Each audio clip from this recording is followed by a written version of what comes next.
JDU सांसद संजय झा हमारे साथ है बात करने के लिए। संजय जी, सबसे पहले बीजेपी के कार्यकारी अध्यक्ष नितिन नवीन को बनाया गया है, इस फैसले को आप किस तरह देखते हैं?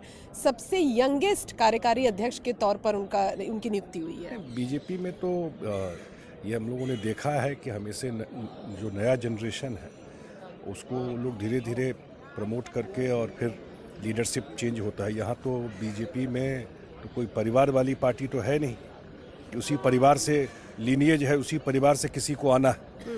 तो इसलिए मुझे लगता है हम लोग के लिए व्यक्तिगत रूप से खुशी की बात है कि बिहार से आते हैं।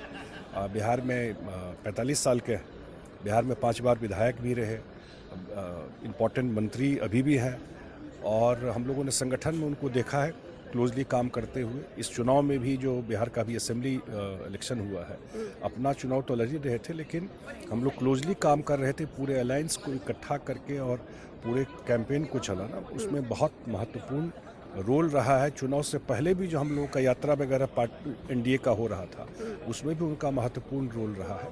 अब मुझे लगता है कि खास करके हम लोग के लिए तो इसलिए भी है कि बिहार के से पहली बार कोई बीजेपी के राष्ट्रीय कार्यकारी अध्यक्ष के रूप में आए हैं, तो हम शुभकामना देते हैं अपने पार्टी की तरफ से। एसआईआर को लेकर कल रामलीला मैदान में कांग्रेस की एक बड़ी रैली हुई और उस रैली में प्रधानमंत्री के लिए कुछ अभद्र टिप्पणियां की गई है, किस तरह से इसे आप देखते हैं? आप ये बताइए, इतना बड़ा चुनाव बिहार का हुआ और एसआईआर के मुद्दा पे ही ये लोग चुनाव लड़ रहे थे, इसी मुद्दा पर यात्रा निकाले थे। वहाँ पर भी कांग्रेस के नेताओं ने प्रधानमंत्री जी के परिवार के ऊपर दरभंगा में बहुत ही ओछी टिप्पणी की थी और बिहार का रिजल्ट ये प्रूव कर चुका है कि एसआईआर के मुद्दा पे इनको ऑलरेडी कहाँ जा कर के बैठा दिया। लोग मजाक में आजकल बोल रहे हैं कि एक गाड़ी में इनका सारा, एक बोलेरो में बैठा दीजिए तो सारा एमएलए इनका फिट हो जाएगा। ये स्थिति इस पार्टी की हो गई है। अपने पार्टी की स्थिति का आकलन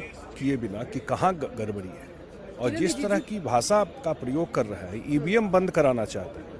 बिहार के लोग जानते हैं कि पूरी कांग्रेस पार्टी जब तक सत्ता में थी तब तक बूथ छापती थी बैलेट पेपर लेकर के। अब लोग पीछे मुड़ के वहीं जाके देखेगा इस चीज। किरण रिजिजू कह रहे हैं कि इस मामले पर मल्लिकार्जुन खड़गे और राहुल गांधी को फ्लोर पर माफी मांगनी चाहिए। बिल्कुल माफी मांगनी चाहिए। देश के प्रधानमंत्री हैं, तीसरी बार देश की जनता ने वोट दे करके उनको प्रधानमंत्री बनाया। इन लोगों को मैं शुरू से कह रहा हूँ, ये पच नहीं रहा है ये बात कि कैसे ये संभव है और बिल्कुल माफी मांगनी चाहिए प्रधानमंत्री जी के ऊपर। शुरू से देखा है गांधी परिवार ने खास करके जिस तरह की टिप्पणी जब मुख्यमंत्री थे गुजरात में तब भी और जब यहाँ प्रधानमंत्री भी, जो व्यक्तिगत टिप्पणी उनके ऊपर और उनके परिवार, अब पहले यही लोग बोलते थे अब उनके पार्टी के लोग बोलना शुरू कर दिए। तो देश की जनता तो हिसाब करेगी लेकिन निश्चित रूप से खड़गे जी को और राहुल गांधी को माफी मांगनी चाहिए प्रधानमंत्री से। Ranjita Jha, Times Now Navbharat, Delhi.